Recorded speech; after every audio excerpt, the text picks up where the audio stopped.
लोगों का जीवन कितना दुर्बिसह हो जाता है हम सब जानते हैं। सर आंगनवाड़ी ICDS वगैरह में सर जो पोषण अभियान चलता है ये उड़ीसा में बिल्कुल निरर्थक हो गया है। सर हमने CDPO को बुला करके कई आंगनवाड़ी केंद्र में टेस्ट करवाया। सर बादाम का लड्डू 50% कम है, सूजी पैकेट में कम है और लेस न्यूट्रिशन वाला चीजें देते हैं, बिल्कुल एडल्ट्रेशन होता है। सर एक CDPO का करप्शन को हमने पकड़ा।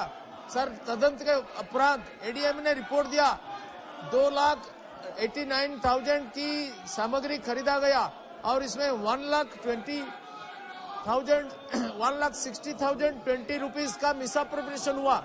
सर ADM रिपोर्ट देने के बाद उनके खिलाफ में कोई कार्रवाई नहीं हुआ। मैंने कई लेटर लिखा सर, चीफ सेक्रेटरी को, सबको लिखा, कुछ फल नहीं हुआ।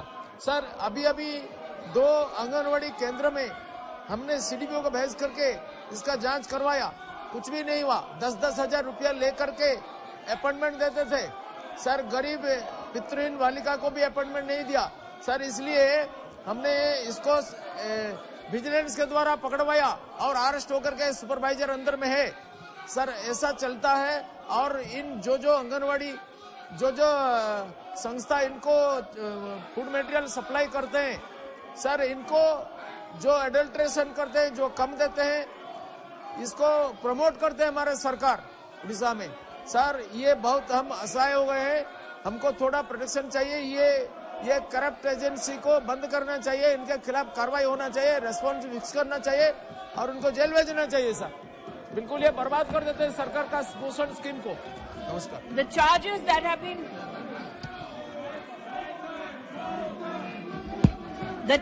that have been pronounced by the honorable member in this house are very grave in nature, sir. While it is the privilege of the honorable member of parliament that all government schemes are implemented within protocols and limits of the law, are implemented in the best of spirits, what the honorable member espouses about the state of affairs in his home state is a cause of great concern for me as minister.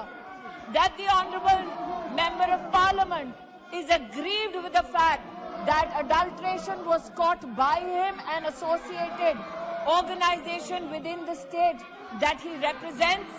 I will, sir, take the aggrievement of the honorable member and convey it to the state government, because it is the state government which is constitutionally and administratively responsible for the implementation of the project.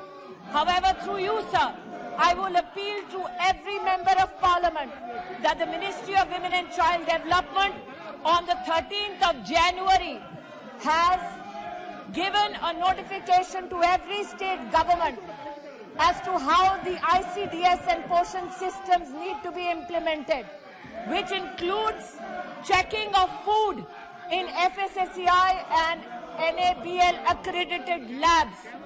It directs state governments to procure keeping in mind GFR and CBC rules.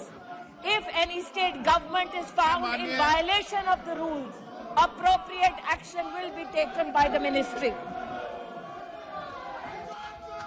Shrimati ji Madhavi